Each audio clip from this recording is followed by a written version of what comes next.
YouTube orqali tez pul ishlashni xohlaysizmi? Unda videoni oxirigacha ko'ring, men sizga to'liq ma'lumot beraman. Bu monetizatsiya orqali emas. Ko'pchilik YouTubedan monetizatsiya orqali daromad qilish mumkinligini biladi. YouTube kanal ochadi, videolar joylaydi va YouTube shartlari bajarilgandan so'ng kanal pul ishlashga yo'llanadi. Agar bu sohada yangi bo'lsangiz, sizga 3 oydan 5 oygacha vaqt kerak bo'lishi mumkin. Lekin biz aytadigan soha yo'nalishda siz birinchi oydanoq daromadga chiqishingiz mumkin. Bu yo'nalish kimlar uchun? Bu yo'nalish hamma uchun to'g'ri keladi. Va farzandi yoshlar, uyda o'tirganlar, uy bekalari uchun ham juda ham mos yo'nalish. Shunchaki siz bittada 4 ta 5 ta kanal bemalol yurita olasiz.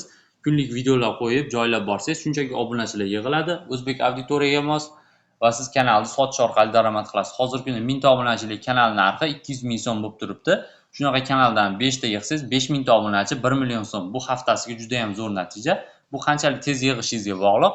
Albatta o'zimiz sizga YouTube kanal ochib beramiz va shu yo'nalish o'zimiz yo'nalish aytamiz, shu yo'nalishda videolar joylaysiz va obunachilar yig'ib YouTube kanal oldi sotdi kanallar orqali bemalol sotishingiz mumkin bo'ladi. Mana bu kanal misolida ko'rsataman. Registratsiya qilingan sanasi 14-iyulda registratsiya qilingan. Ko'rib turibsizlar. 22 ta obunachi olib keldi. Ikkita video yuklangan kanalga, bittasi 836 ta prosmotr oldi, ikkinchisi 218 ta va prosmotr olishda davom etyapti. Shunaqa qilib bemalol tezroq yuritishingiz mumkin va tezroq daromadga chiqishingiz mumkin. Monetizatsiyaga to'g'ri ko'proq vaqt ketishi mumkin, lekin bu sohada juda ham tez bo'ladi. Kanal sotish eng yaxshi biznes hisoblanadi. Agar o'zimizda video darsligimiz bor, to'liq tushuntirilgan video darsligimiz bor.